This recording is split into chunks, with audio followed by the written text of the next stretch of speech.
सभासदों, माननीय अध्यक्ष जी,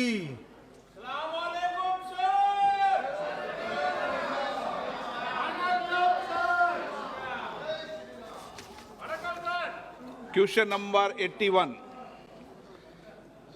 Shri doctor Sanjeev Kumar Shingri. Next. मंगुटा मान्य मंत्री जी। Yes sir. अध्यक्ष महोदय, उत्तर सदन के पटल पर रख दिया गया है। मंगुटा Srinivas Reddy. Sir, question number 81, sir. And now you Sir, after the corona pandemic throughout the world, the demands have gone up, sir. People are not interested in moving to the public transport. So government is also encouraging electrical vehicles, manufacturers, giving, a lot of, facilities to them. And to the consumers are also benefited out of it. So through you, sir, I would request the Honorable Minister, now actually in his minister's reply, it has been stated also totally sanctioned charging stations. Total number of sanctioned stations are 4,973 as per Honorable Minister's answer, sir. In his reply, Honorable Minister has stated, out of these 4,973 sanctioned stations, only 475 stations are installed, sir, which is merely 10% of the sanctioned stations. So there is very much of anxiety among the users regarding the charging infrastructure facilities, sir, especially in rural areas. Now, people are buying, left, right, and center, two-wheelers and four-wheelers of electrical mobile vehicles, sir. So if the charging stations are not, installed properly, then it will have, very big problem for the consumers, sir. Through you, sir, I would request, Honorable Minister, what are the steps, the government of India is taking also? Please brief. Brief this, sir. Sir, taking to accelerate the installation of the stations.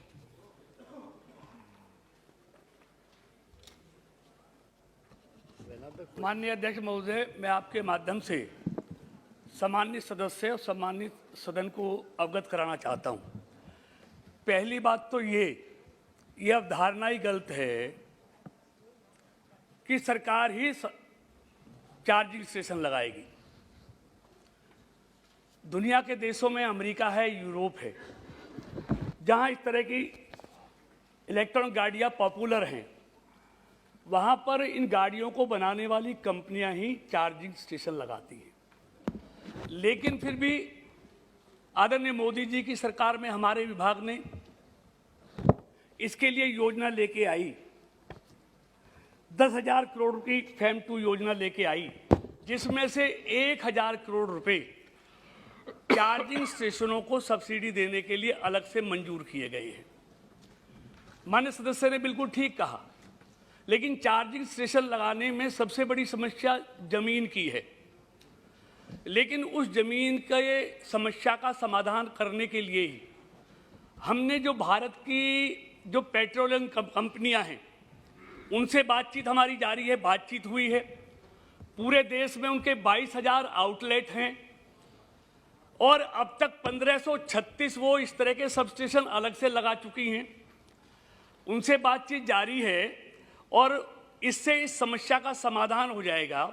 जैसे जैसे गाड़ियों की संख्या बढ़ेगी, वैसे वैसे बिल्कुल सरकार पूरी तरह से तैयार है। ऑयल कंपनियों से बातचीत कर ली गई है और वो बहुत तेजी के साथ उसका सर्वे चल रहा है। आगे आने वाले समय में ये समस्या नहीं रहेगी। विनायक राउत जी। अध्यक्ष महोदय, इलेक्ट्रिकल व्हीकल आज की जरूरत है अध्यक्ष महोदय, और इसकी वजह से मैं केंद्र सरकार की सराहना करूंगा कि एक अच्छी ज़रूरत को पूरा करने का प्रयास वो कर रहे।